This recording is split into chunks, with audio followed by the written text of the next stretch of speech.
Hare Krishna, everyone. Welcome to our temple.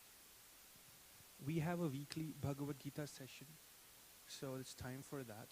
I would request you all to please come forward and join me in reading Bhagavad Gita for whatever time that you can. We'll be just reading together and having some casual conversations. I promise you won't fall asleep. If you guys are fine, you can please take a mat and be seated here. Please join. Come to a Krishna temple, so reading Bhagavad Gita is the least thing that should be done.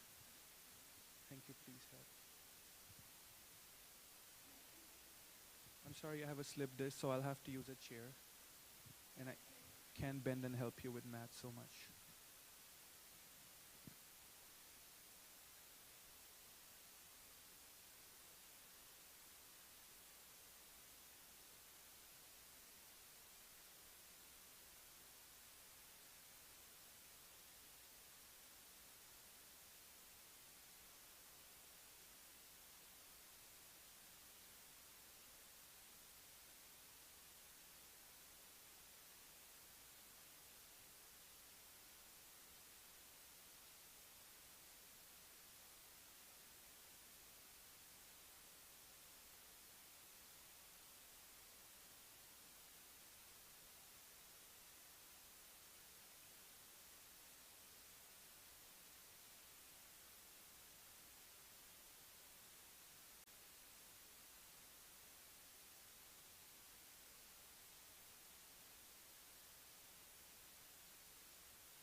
Forgive me, I'm not even dressed in proper Vedic clothes. I'm a replacement, last minute replacement for someone else.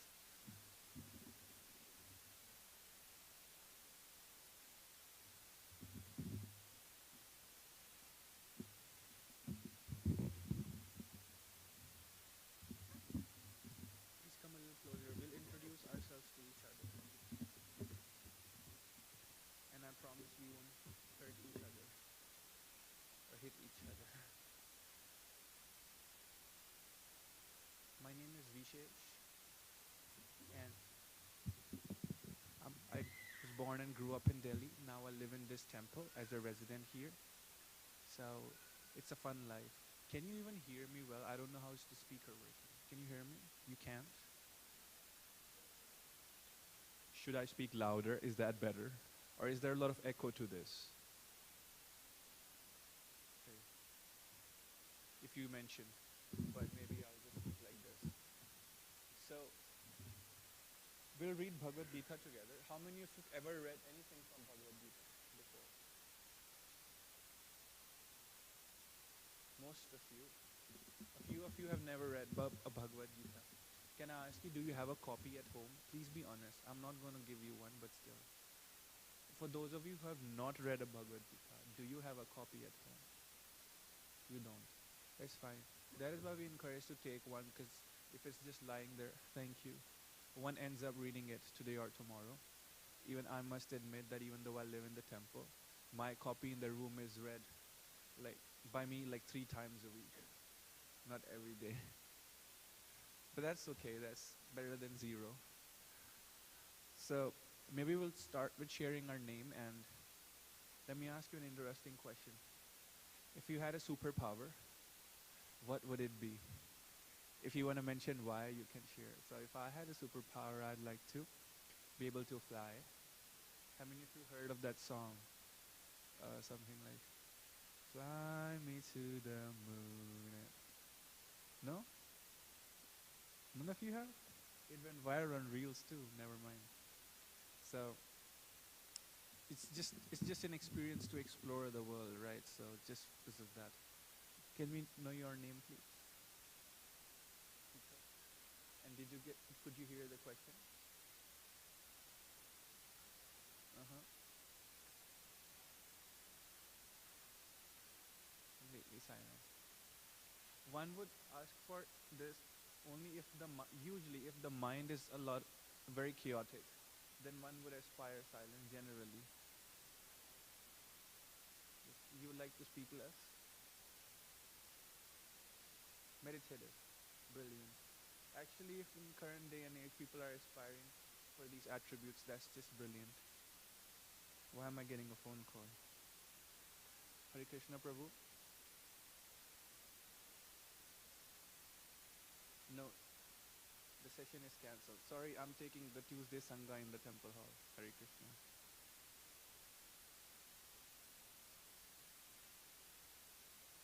Anyway, thank you for sharing. Maybe know your name. Sorry? Venus? Venus like the planet? Brilliant. And what superpower would you like to have? The temple will grant you one today. Telepathy.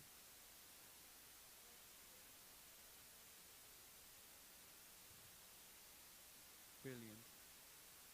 Thank you for sharing that. And you? Deep. And your wish for today is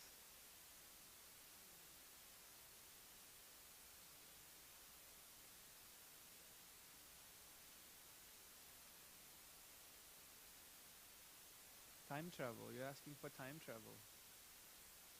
Interesting. Where would you go back to in past if you had a choice?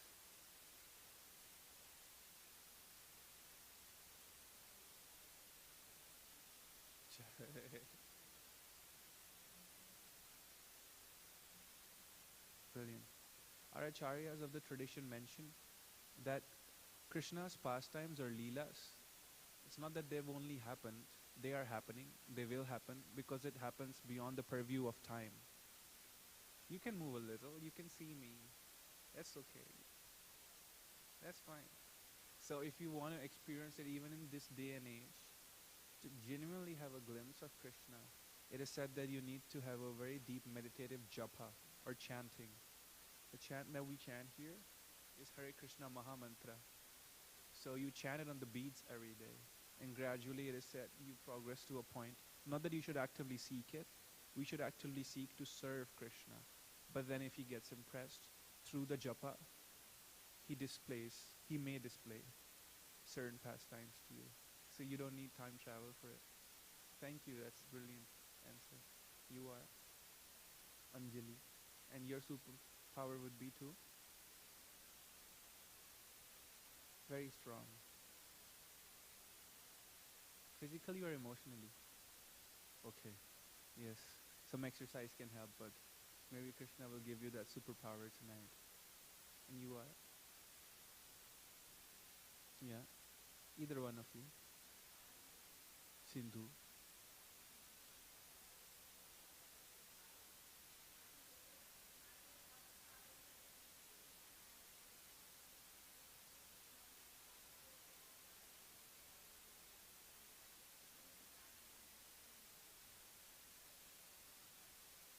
Brilliant.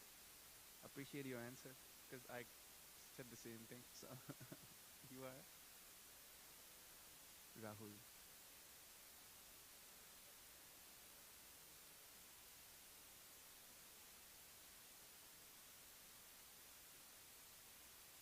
Brilliant. You are so smart, all of you.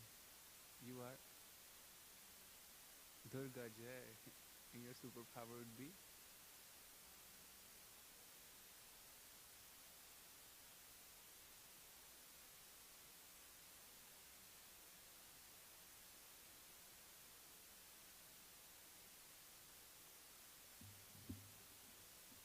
Mm,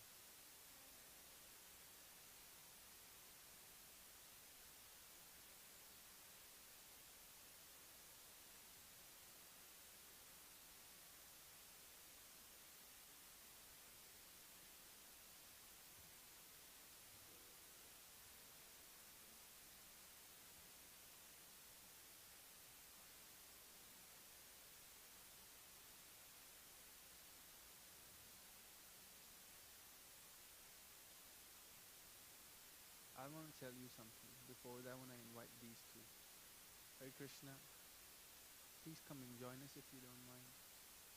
We're just reading Bhagavad Gita together.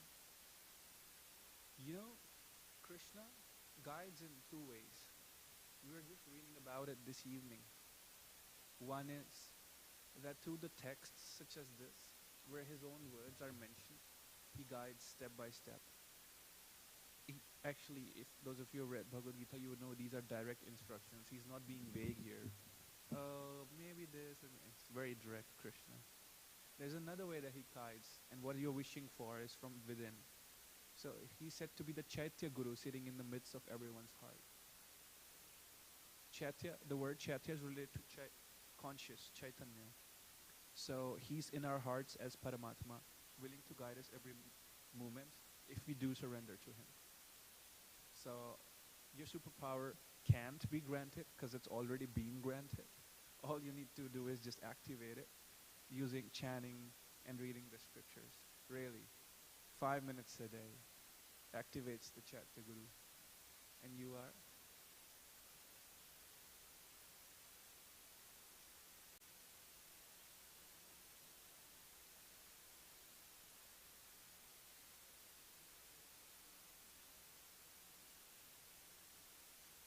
Please be here if you don't mind. Giving you something productive.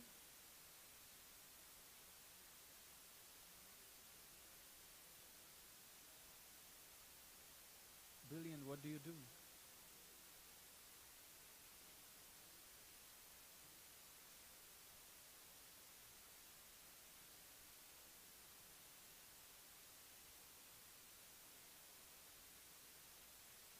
Your name is Sajal? Sajid. Sajid here says that he loves what he does professionally.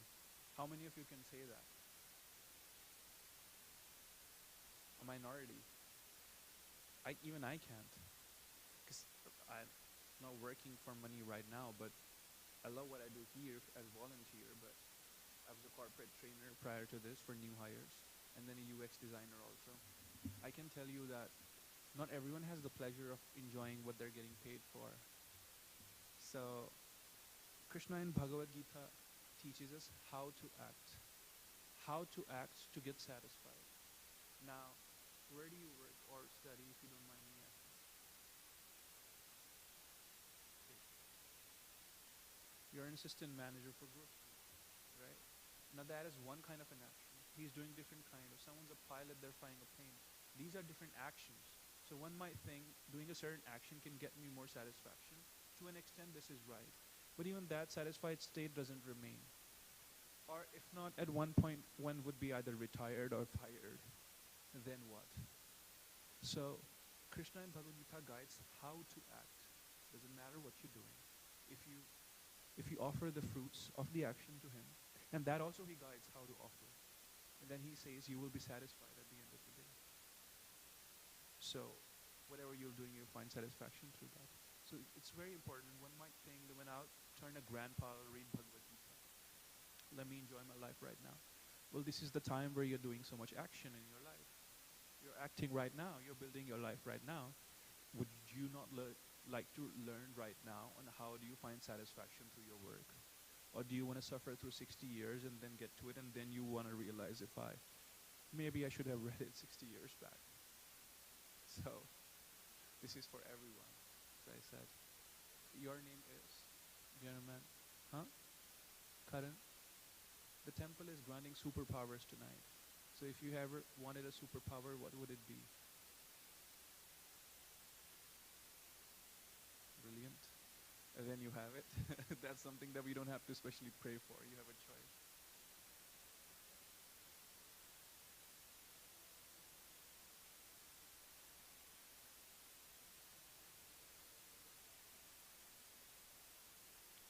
Brilliant. To be able to willing to even have a desire to help others is a very, very saintly thought. So thank you. You're saying something? You raised your hand.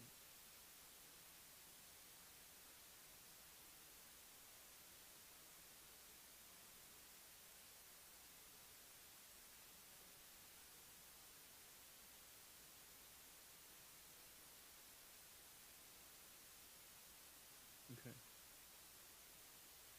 Right.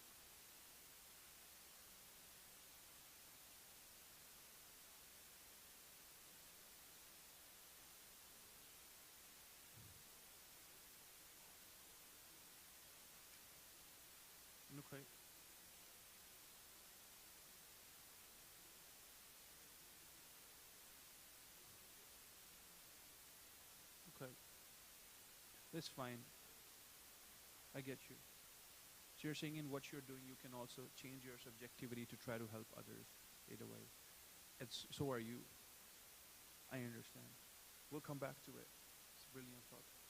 I just don't want others to feel like they never got to choose a superpower. What would you like to wish for, and what's your good name, please? Probably, what does probably want from Krishna tonight?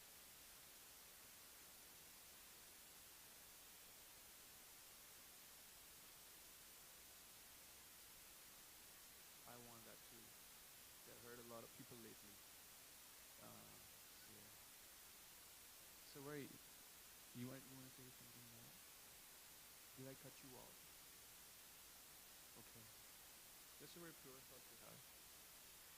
Just that thought means that. So how can you hurt?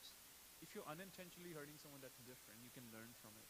But the very thought that I don't want to hurt anyone is will secure you from hurting people.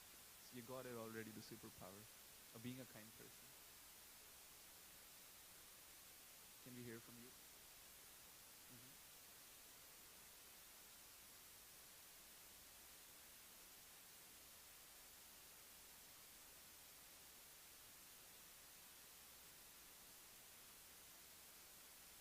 And your name is Simran. Okay. So the best kind of people come to the temple, it seems. And you are Palak. Your superpower would be patience.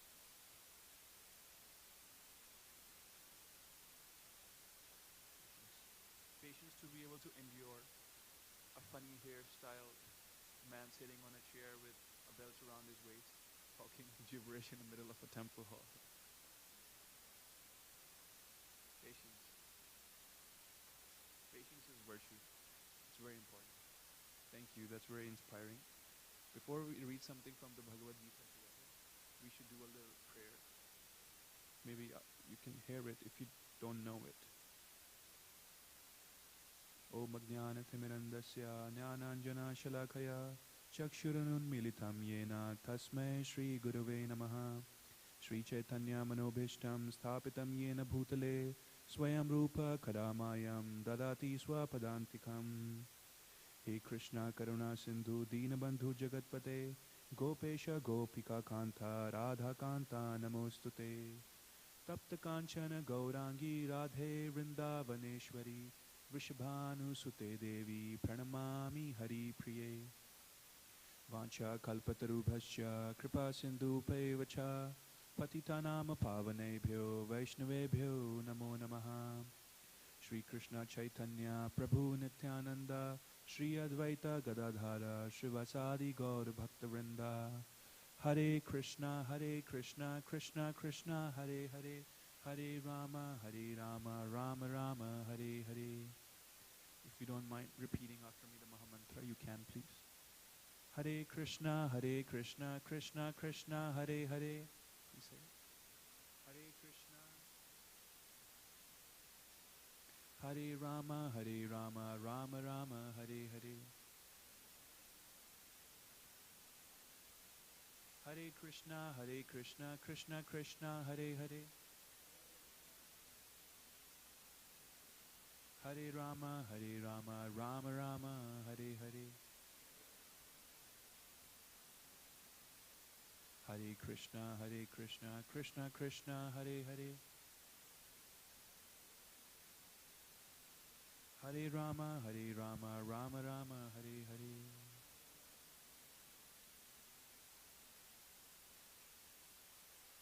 Thank you for joining for the prayers. I've already explained to you, and you already knew, most of you, if you're from Indian backgrounds, so why is Bhagavad Gita important. But I want to show this scene to you, the setup, where the Bhagavad Gita was delivered. Everyone's aware of that it was delivered on a battlefield, right? It is very significant, because one might think, why is this relevant to me? But don't we find ourselves in the midst of battlefields all the time? Arjuna, you know who Bhagavad Gita was spoken to, right? The other character, Arjuna. So Arjuna was in a dilemma. Should I fight this war or not? Is this the right thing to do or not? Have you ever experienced yourself to be in some dilemma? always in decisions. Should I send that text or not? Should I apply for this job or not? Right? So when you have to make a choice, Hare Krishna, when you have to make a decision, how do you act? On what basis do you take a decision? Is relevant to all of us. So Bhagavad Gita is super important. Okay, we'll read from a verse today. I was told to do a verse, but I forgot the number. So I want one of you to pick a number from 1 to 18, because there are 18 chapters in the Bhagavad Gita. So who will pick this number? You're confused usually, you're saying. So I hope you can give us a number today from 1 to 18. Oh, that was quick. 6. Okay. Chapter 6. The title is Dhyana Yoga, meditation. Serious one. No problem. And then you have to pick a verse. Which verse to read from this chapter?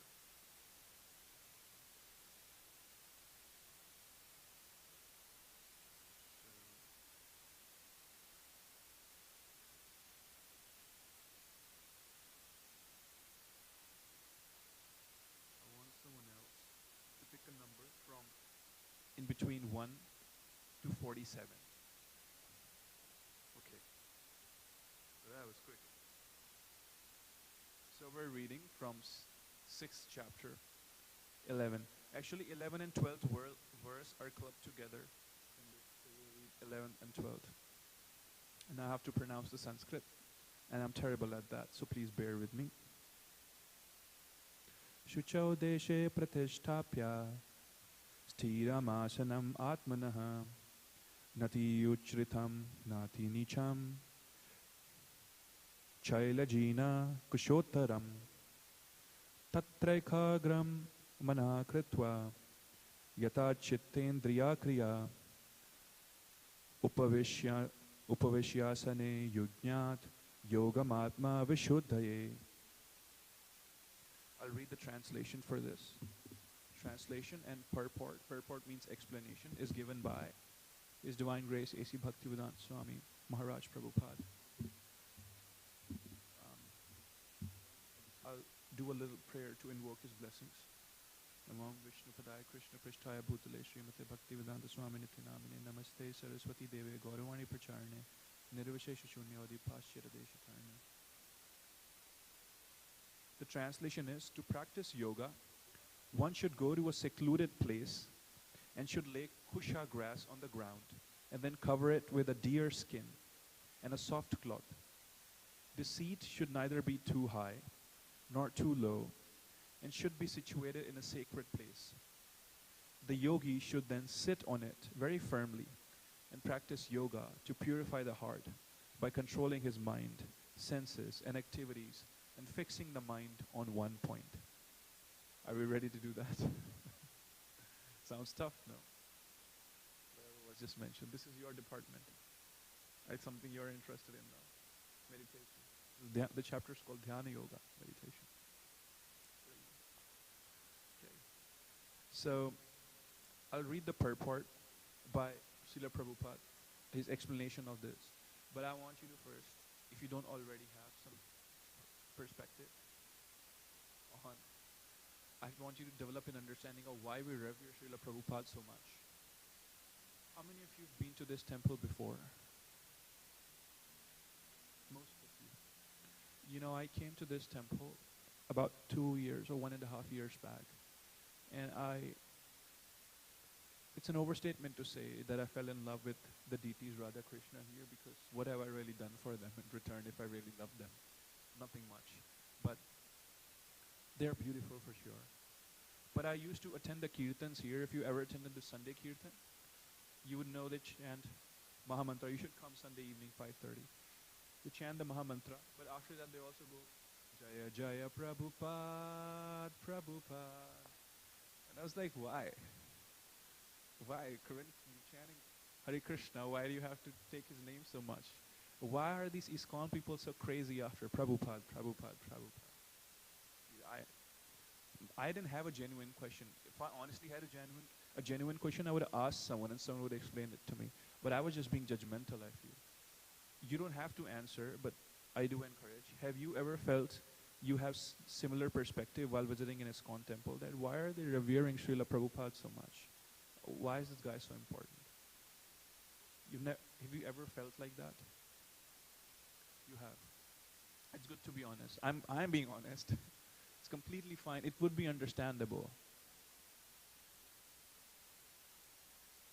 Okay. It's a brilliant thought. It's a natural question that should come up.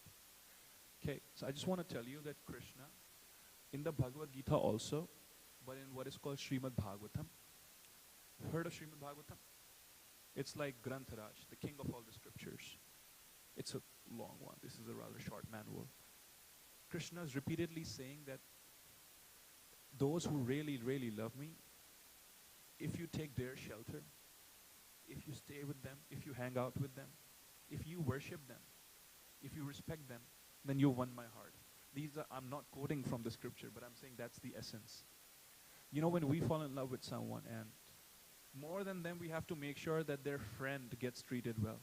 Because if the friend gets annoyed with us, we know that we're losing the main party also. Do you guys agree to an extent? And if you won over a friend of someone who you admire, then you know they can basically fight the case for you. You know, that's okay. Maybe you're mad at my friend Sarthak here, you know, or whoever. But at the same time, you know, they're so good, you have to be forgiving. What I'm saying is if you won a friend over of someone, then you've won more than half of the battle. So, Krishna's friend, Krishna's people who really love Krishna, you can call them, what we call them here is pure devotees, Shuddha Bhaktas. What is Shuddha Bhakta? Who are totally surrendered to Krishna. Every moment they're thinking of them, they're doing every single act for them. Even if they start to experience some bliss and some meditation while contemplating on Krishna, they would want that ecstasy to stop because that's impeding in their seva, in their service to Krishna. They love him so much, they want to serve him, they want to care for him all the time. So such pure devotees, it is ideal and it makes sense that we impress them, we worship them. Then Krishna will become very happy. Because otherwise to get to Krishna, who is the Lord of not just our universe but multiverses, can be a little tricky for little human beings like myself. So that's one part. Krishna loves it when you appreciate his pure devotees. Now another part, Srila Prabhupada, is he a pure devotee that we're appreciating him all the time? Well, there's so many stories that people in ISKCON can tell you, which are real stories. But I can just give you this much context, that His Divine Grace, or this man, forgive me, Srila Prabhupada, he came to Boston on a ship, on even a cargo ship, not even a passenger ship. Ever sat on a cargo ship? I'm sure you have not, because you're not a cargo. It's not made for human beings to travel on. So he could only afford that, or someone could make that arrangement when he had to come to the US to spread the message of Bhagavad Gita. He sat on a cargo ship. How uncomfortable is that? And he traveled from India to US. Had 4 heart attacks. Was that 4 or 3, Sarthak? Heart attacks on the way Srila Prabhupada had on the ship. Was that 4 heart attacks on the way? He had 3 heart attacks on the way, on the journey. And he kept on. And when he landed here, he didn't have anything, not much support. Sitting under trees, just chanting this Mahamantra. Now what do we have? 100, 200, I don't know how many temples around the world. You go to Poland, you'll find a Krishna temple there. This is happening because him. He endured a cargo ship, heart attacks, all kinds of hardships. Came to an alien land, people, different culture. There weren't so many Indians in the West as there are today, okay? There weren't even any vegetarian food, and he's a sannyasi. He doesn't even eat onion garlic. In fact, he only eats prasad, which has been offered to Krishna. So imagine the hardships he must have endured at the time. And the result of whatever he did, I'm not even saying you to hear his activities from me, the result are all these temples. Now, if you've ever come to this temple and you've ever felt a lot of love for Krishna for one moment, looking at the deities, how many people are feeling this for so many moments around the world? Can you see the impact? How is it possible for that impact to have come through him if he were not a pure devotee? Just by inference, you can take a logical reasoning out of it. That's the implication. So he has to be dear to Krishna, otherwise this effect, this result couldn't have happened. Or is it just a fluke or a chance? Well, then it's too good to be true. That's what I feel. So we always revere him. That's why I said the prayers, invoking his blessings before I read from him, because I am not capable or qualified to read I more than anyone else, because I have not even read it fully. Trust me. And then, but because if he will bless me, I will get there. Because of his blessings, we have this temple. So that was something. Now we already read through the translation, but it's been a while, so I'll repeat the translation of the verse. That is, to practice yoga, one should go to a secluded place and should lay kusha grass on the ground and then cover it with a deer skin and a soft cloth. The seat should be neither too high nor too low and should be situated in a sacred place. The yogi should then sit on it very firmly and practice yoga to purify the heart by controlling his mind, senses, and activities and fixing the mind on one point. So very, very serious words. I'll read per part from Srila Prabhupada. Sacred place refers to places of pilgrimage. In India, the yogis, the transcendentalists, or the devotees all leave home and reside in sacred places such as Prayag, Mathura, Vrindavan, Rishikesh, Haridwar, and in solitude practice yoga where the sacred rivers like the Yamuna and the Ganges flow. Are we together so far? Simple, right? But often this is not possible, especially for Westerners. The so-called yoga societies in big cities may be successful in earning material benefit, but they are not at all suitable for the actual practice of yoga. One who is not self-controlled and whose mind is not undisturbed cannot practice meditation. Sorry. I mean, you might be self-controlled, but most people in the day and age are not. Therefore, in the Brihanaradiya Purana, it is said that in Kali Yuga, which is the present Yuga or age, when people in general are short-lived, how many of you are 200 years old? Most people these age are short-lived. By short-lived, max they can go until 80 or 100 or whatever, 125. People used to live for thousands of years in Satya Yuga. So when people in general are short-lived, slow in spiritual realization, and always disturbed by various anxieties, the best means of spiritual realization is chanting the holy name of the Lord. So in the translations, Krishna is giving guidance for a hardcore yoga practice to be done. Well, you can do it. How many of you are comfortable sitting on a skin of the deer skin? You know, most of us have not even grown up with that mentality. This is a mindset of a pure yogi, of an austere person who wants to be away from the society. How many of you want to be in the society, want to earn, have a nice life, have some good family, have a loving person right next to them? None of you? Krishna will take it away from you if you don't raise your hand. I'm kidding though. Most of you, most of us, including me, right? We're softies. We're soft. It's good, it's nice, it's loving. But we're not hard yogis who can sit on a deer skin. For a couple of thousand years you're supposed to be able to attain some deep levels of spiritual realizations. So the best means for us to progress in spirituality, as Srila Prabhupada is saying here, is to chant the holy name of the Lord. Now the chant that we do here, Mahamantra, do you see some names of the Lord in there? Raise your hand. What name of God do you see in there? Raise your hand, please. Yes. Or you give two answers. That's okay. You see Krishna and Rama. You also raised your hand, someone here? Hare. Hare is also name of the Lord. Hare is another name for Radharani. So, how many of you knew that? Not most of you did know that Hare actually means Radharani. So sometimes people also come and say that, oh, well, you always keep glorifying Srila Prabhupada here. I've explained you the reason. Well, it's his place, first of all. He's given us all this.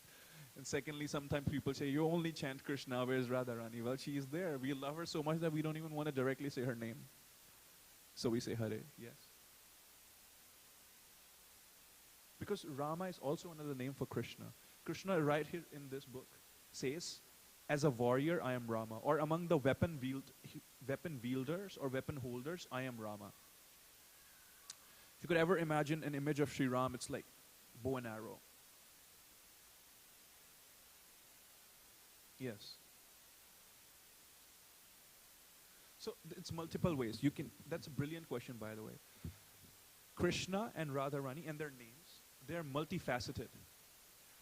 Let me ask you this question. Depends on how much time do we have. Well, we have like 2 minutes left, so I'll keep it brief. Yes.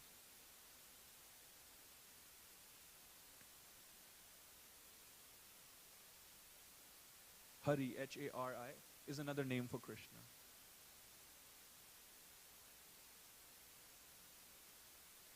It's more directly, Hari, Hari, is more directly referred to Krishna and his forms like Vishnu and others.